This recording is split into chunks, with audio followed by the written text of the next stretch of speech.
When facing criminal charges, it's very important to take a few minutes to sit down and set your goals. And by goals, I mean, what do we want to accomplish at the end of the case? What do we want to make sure that we protect? What type of consequences do we want to avoid? We talk to a lot of people at our office, and it's very clear across the board that everybody wants their case dismissed. So do we. We want every single case that we ever work on, every single case that we touch, ultimately dismissed and as though it never happened. A few months go by and it's like the whole thing never happened, it's all gone. We want that. We strive for that. We fight for that every single day. The unfortunate reality is that most cases just simply aren't flat out dismissed. They're just not. The government is not in the business of dismissing cases. They want convictions. They want money. It basically justifies their existence to prosecute and convict people. So they are not generally willing to voluntarily dismiss cases. That being said, we get a lot of dismissals, we get a lot of reductions, and we help put people in a much better position than they would otherwise be at the beginning of their case.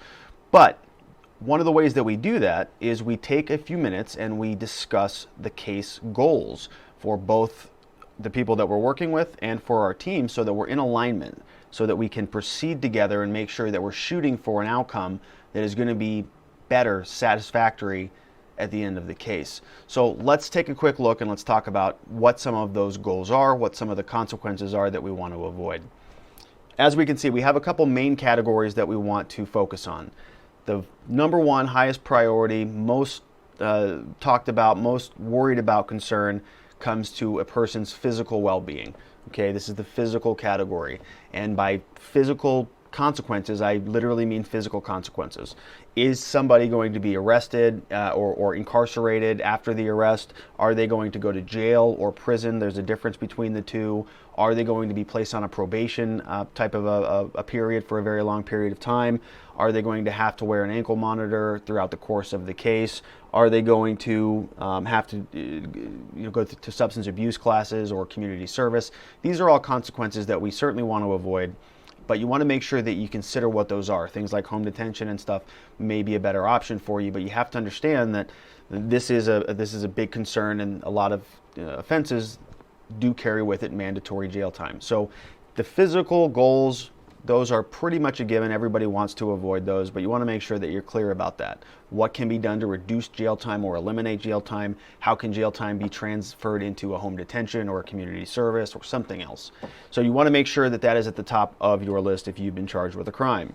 Another big concern is regarding your driver's license. So a lot of the people that we work with, they're being charged with traffic-related offenses like DUIs or reckless driving or driving on suspended licenses and those types of things.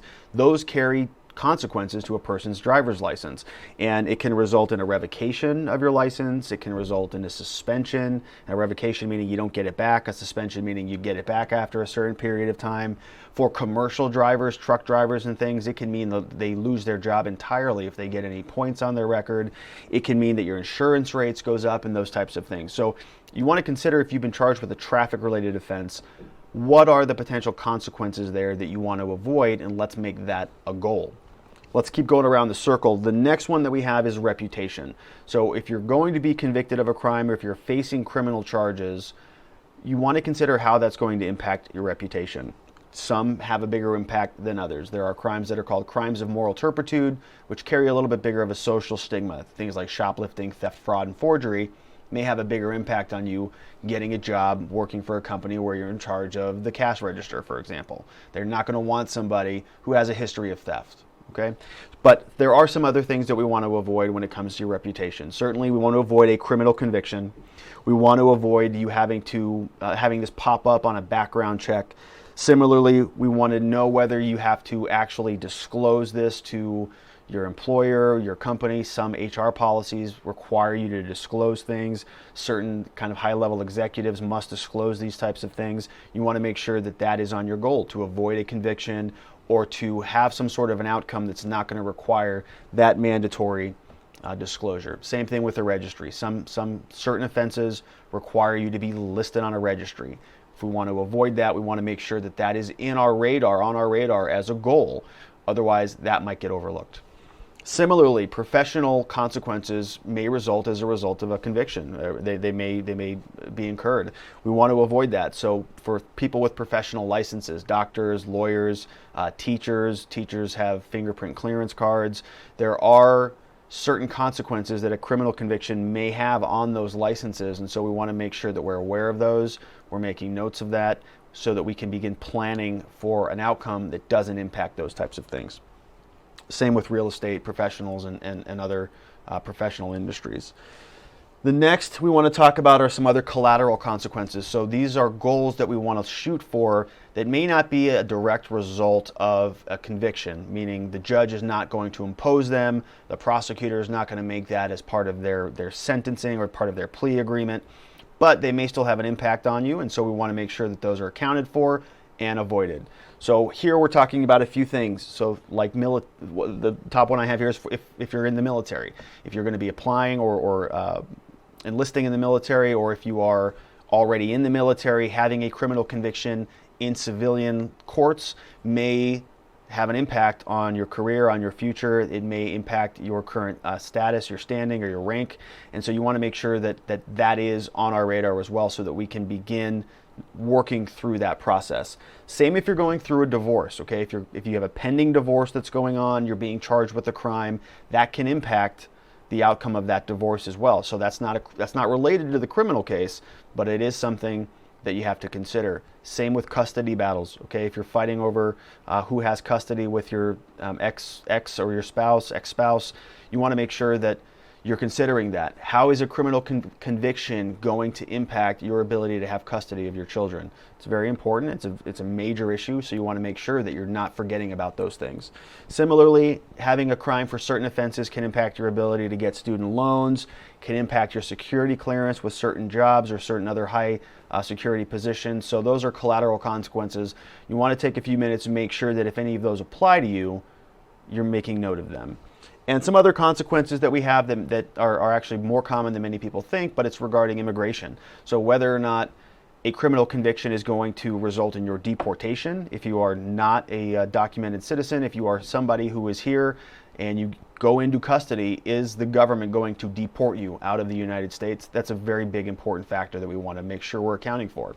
Similarly, if you have a visa and you're up for a visa renewal, is this going to be something that makes that process more difficult for you? Or if the government denies or revokes your visa, that's obviously a major problem for you. It kind of ties into the physical portion of this goals chart here. We want to make sure that that's not happening to you.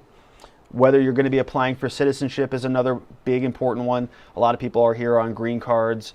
If they get a criminal conviction and they are applying for citizenship, is that going to be a problem for them? So these are just some of the goals that we have. We have a much more exhaustive list that we use here, but I wanted to give you just a quick understanding of what you should be thinking about. So rather than meeting with an attorney and saying, look, I want my case dismissed, 100% dismissed, what are my chances on that? That's not really the most productive question, okay? That's where we start. I'm not trying to say that we don't. We always start looking for a dismissal. That's where everything starts.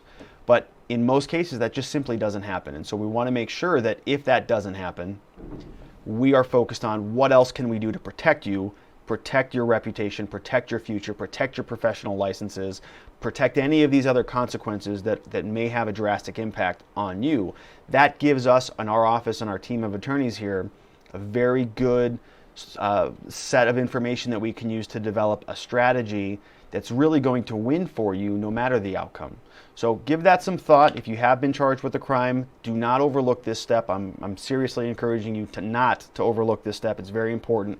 It's going to help you as the case progresses for the next several months. So I hope that was helpful. If you'd like to dive into this a little bit further and you want some help from my office, give us a call. We offer free case evaluations and we're happy to meet with you.